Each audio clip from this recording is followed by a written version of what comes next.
नमस्कार। आप सुन रहे हैं द बॉलीवुड रेडियो और मैं हूं आपके साथ आकाश। दोस्तों, आज किस्सा राजेश खन्ना के बहुत शुरुआती दिनों का है। हिंदी फिल्म इंडस्ट्री में किसी नए कलाकार के साथ अगर शुरुआत में किसी बड़े बैनर का नाम जुड़ जाए तो दूसरे निर्माता खुद ब खुद उसे साइन करने के बारे में सोचने लगते हैं। राजेश खन्ना के साथ भी ऐसा ही हो रहा था। इंडस्ट्री और ट्रेड मैगजीन्स में उनकी चर्चा टैलेंट हंट में चुने गए बेहद टैलेंटेड अभिनेता के रूप में हो रही थी। आखिरी खत और राज के अलावा उन्हें निर्माता नासिर हुसैन की बहारों के सपने, एस बालन की औरत और ए सुब्बा राव की डोली के लिए साइन किया गया। हालांकि थिएटर के दिनों में एक एक्टर के तौर पर राजेश खन्ना कोई मुकाम हासिल नहीं कर पाए थे, मगर फिल्मों में शुरुआत से ही किस्मत उनका साथ दे रही थी।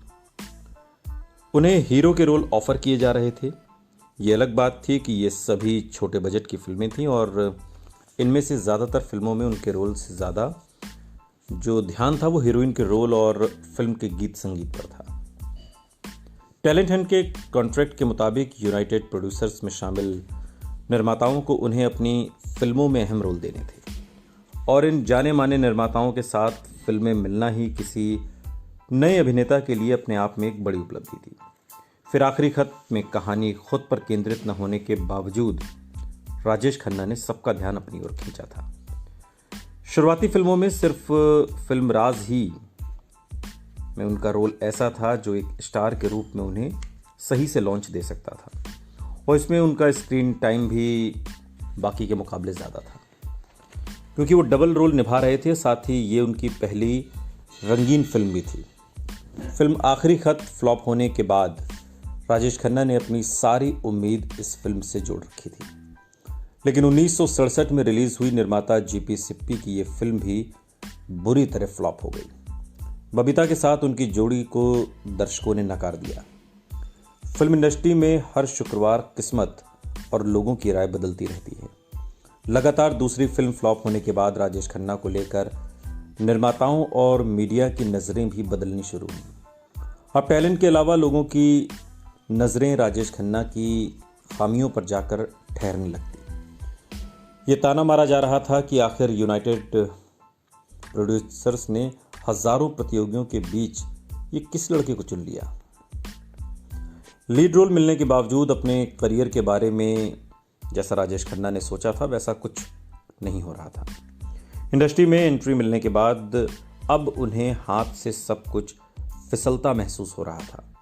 आखिरी खत और राज जैसे मेरी कुछ शुरुआती फिल्में मेरे इस डर को दूर करने में नाकाम रहीं। मैं बेढंगा और अजीब सा महसूस करता था और अपने आप में ही सिमटा रहता था। ये वो दौर था जब मुझे कोई अंदाज़ा नहीं था कि मुझे क्या करना चाहिए।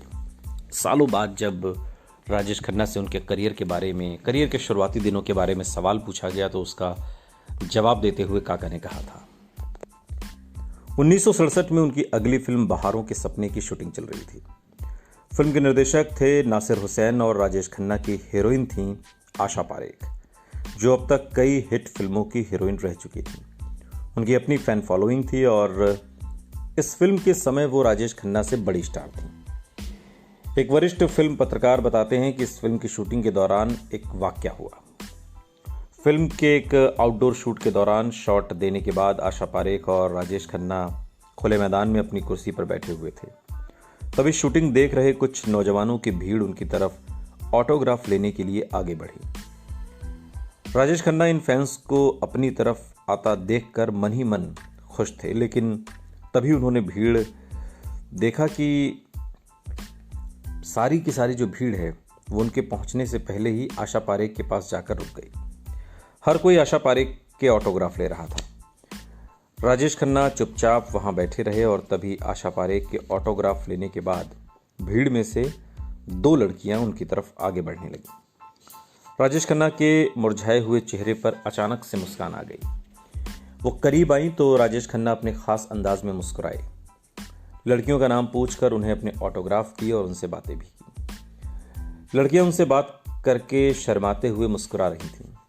राजेश खन्ना ने उन पर अपना जादू एक तरीके से चला दिया था। इसी दौरान फैंस की इसी भीड़ में कुछ लड़के आपस में बात कर रहे थे। एक ने कहा कि तूने देखा ना, वो जो बैठा है वो फिल्म का हीरो है। दूसरे लड़के ने राजेश खन्ना की तरफ देखते हुए जवाब दिया, हाँ यार, कैसे कैसे लोग हीरो बन जाते हैं। इसकी आंखें देखी, बिल्कुल नेपाल से आया गुरखा लगता है। इस बात पर भीड़ में मौजूद कई लोग खिलखिलाकर राजेश खन्ना पर हंस पड़े। उस दौर में एक फिल्म मैगजीन को दिए इंटरव्यू में आशा पारेख ने भी बताया कि उनकी माँ उनसे पूछती थी कि वो ऐसे हीरो के साथ काम क्यों कर रही हैं जिसका चेहरा मुहासों से भरा हुआ है। लेकिन सफलता सब कुछ बदल देती है। कामयाबी के चश्मे से हर चीज खूबसूरत और रंगीन नजर आती है। नाकामी के दौर में जिन बातों को लेकर मजाक उड़ाया जाता है, वही बातें कामयाबी आने पर किसी को बुरी नहीं लगती, बल्कि उनकी तारीफ होती है। इसी मुहासों से भरे चेहरे पर कुछ वक्त बाद पूरा हिंदुस्तान फिदा होने वाला था। लेकिन फिलहाल उस वक्त के इंतजार में राजेश खन्ना का सब्र जवाब देने लगा था।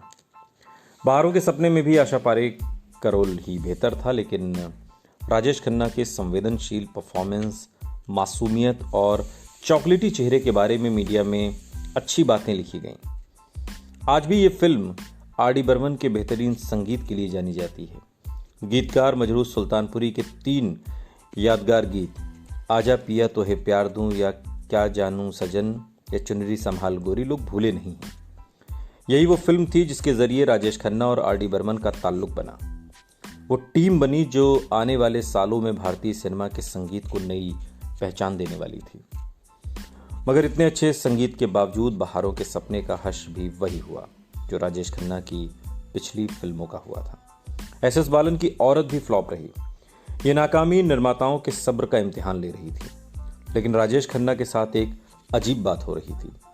ऐसी घटना उनसे पहले या उनके बाद किसी एक्टर के साथ नहीं हुई।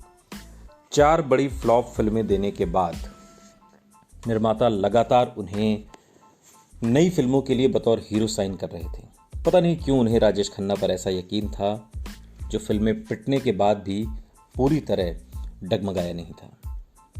जो नई फिल्में राजेश खन्ना ने साइन की, उनमें शक्ति सामंत की आराधना और राज खोसला की 2 रास्ते थी। मगर कामयाबी का रास्ता कितनी दूर है, इसका कोई अंदाजा राजेश खन्ना को नहीं था।